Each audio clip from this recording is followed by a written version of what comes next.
Ready for Group A. We've talked about it. We previewed it. Yes. Now we have to talk about the character selection along with the players. So you got to pay attention to the other killers with Joe Umerogan, Phenom. Same thing goes for Luke, but you really have to be prepared to deal with it. The kin on my tongue was coming from Phenom. I'm going to tell you right now because I feel like that's the character we're going to see in this matchup. Joe Umerogan, no slouch, not unfamiliar to this position as well. Can't wait to see what he does here. And you know he's been doing his research to see how he's going to be able to fight up against Phenom, who's really been throughout the year. You can see he's been making these character trials to see what character is going to be strongest. I've been watching him stream and go through all the trials and tribulations of going through like the matchups, playing online, and just learning how this is going to work out. So I'm really interested to see how he's going to fare in this group. But Joe Umerogan, no slouch. He's definitely a hard worker when it comes to the CPT. And this, like I said, this ain't his first rodeo.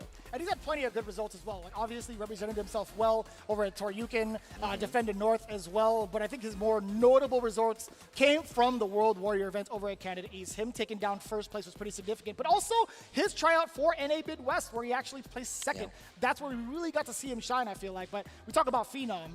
What can we really say about Phenom, right? He's also part of the championship team for SFL EEU, part of Zero Nation. Also, the content that they've been producing has been fire. Shout out to Zero Nation. They've definitely been doing some amazing work over there. But no, you definitely talk about that, though. I mean, we've seen him in quite a few majors this year, man. World Warrior Europe, of course. We saw that's where he got that first place. SFL EU, his team actually won first place there as well. So there's a lot. And, of course, CPT Online Europe. Northeast is where we saw him get first place. But here we go. We're going to get into it. Phenom, Joe Umerogan. We got Luke versus Ken. And this is exactly what I was thinking about just now. I wanted to see how he's actually going to approach this matchup. But the early launch right here, the early takeoff for Joe Umerogan to take this initiative, and he gets the corner already. I feel Ultra David wincing somewhere. He's like, man, it was that easy to whip corners to low medium. Right? He's going to tweet it out again, I'm telling you. Tatsu to the corner. I like the double dash up. Take that space. Ooh, tries to go for the throw, the crouching heavy punch, full conversion here. Throw. I guess it's set up for the layers one more time, but Joe Umerogan busts through all of it. Uses the OD. Nice block on a drive rush overhead there. You know, at this point, too, the amount of drive gauge left, I was going to say, if Joe Umerogan, not the bald one. Yeah, no. But if Joe Umerogan manages to land a single hit, he would have been able to take out the rest of Phenom's life. I like the patience here. Knows that Luke is one of these characters. You really can't just be out here all frivolous, throwing out punches and stuff like that. Oh my God, that's nice. The scariest thing. I don't know if you know this about me, Joe Rogan. I whip throws. Uppercut. There we go. Oh, nice. Gets the crouch jab. Uh-oh. Burns himself out, though, and stops the drive rush. Spins all of it right here. He knows this is the second round. He's going to get this first one under his belt already. Phenom with the level 3. And you can tell it was a little shaky there, especially in these up-close scrambles. Lots of, like, crouch jabs, a few misconversions there, but Phenom going to take advantage of it. You know, I'm going to be honest. That tactic always throws me off by surprise. Drive rush forward, put his throw right in front of the opponent, just outside of range to get, like, the other person to whiff that, to like bait into Tekken. That's a different like atmosphere of game. It really is, especially when you use drive rush to do it, right? Puts you right in their face, makes them kind of freeze up a little bit. Oh, wow, baits the uppercut. Joe Umerogan, big damage on the table. To the corner you go. Oh, he was trying to bait something out there. What? That was sick. Yeah, he doesn't want the rest of the Jin Ride to come out. Yes, if you have the meter, you can do it again. Okay. OD uppercut from Phenom. He has a little bit of drive gauge, plus frames, hella plus frames at that, because he burns out. All right, this is going to be a very dicey situation, and I can't believe he jumped back, but the read by Phenom, he tried to use the enhanced uppercut to catch the jump, did not work out. I can't believe that jump back roundhouse actually hit. It made it through the fireball. That's crazy. Well, here we go. Tatsu to the corner again. Phenom in control. That's the price you pay, trying to jump out of the corner. Looking for a bait. You see Phenom tapping on the glass a little bit. Forward thrown down Joe Umerogan. The first time he's really had corner control. Back-to-back throws. Try to do it again. But Phenom escaping with the lights first. Trying to bring it back. Mid-screen. Heavy punch to the grill. Wait a minute. Joe Umerogan lets him hit the ground this time around just to keep that corner. Spins, go straight to the level 3. It's not going to be CA, but it's going to be a lot of damage. I think he's dead. I'm pretty sure he's dead. Yeah, 100%. You saw that yellow bar flash right before the big damage came in.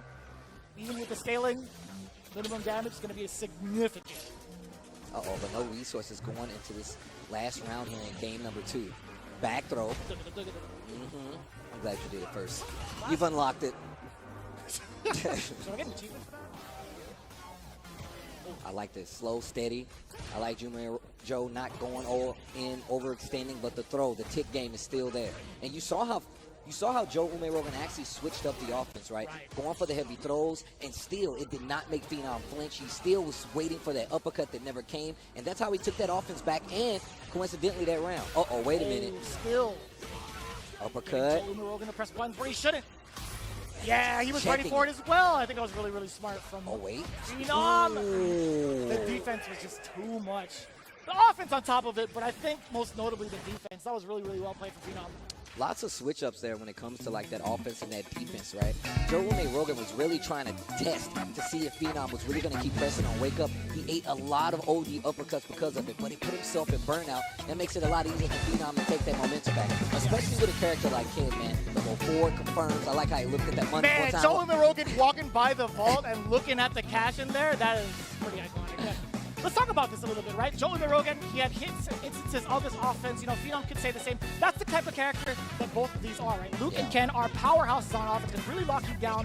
But there are some offense capabilities that both have to eliminate whatever's going on, right? The OD uppercut is going to be the big ringer to get yourself out of the corner. But I wish there's going to be like a replay segment of this. But Phenom, when it came to the control against the drive rushes, he had the best decision-making, throwing in some of the lights, and also the OD uppercuts to have Joe Umerogan second guess. Just that exactly it. That more often than not really shouldn't happen as often. Good bait right here on the OD uppercut. And I like what Joe Umerogan did here. Got the corner.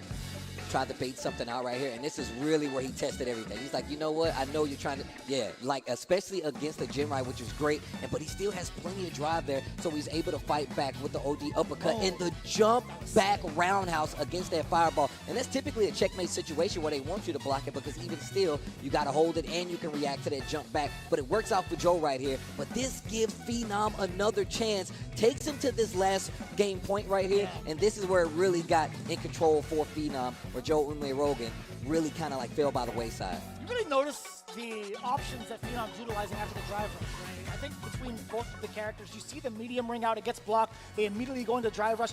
One of the big instances or big differences between the two, Phenom immediately goes for the true block string of crouching jab and immediately leaves it up to the guess, where it could be a throw, it could be the frame trap. Joe Umerogan did get clipped by that initially. You're looking at the other way around though. Joe Umerogan, when he would go off of like maybe a crouching medium punch into drive rush, he would kind of deliberate, right? He wouldn't really commit himself to a normal, or maybe if he did, it was a normal with a lot more startup, which is why we saw back-to-back interruptions from Phenom. So you're seeing a very, very significance there between the drive rush usage and the normal usage.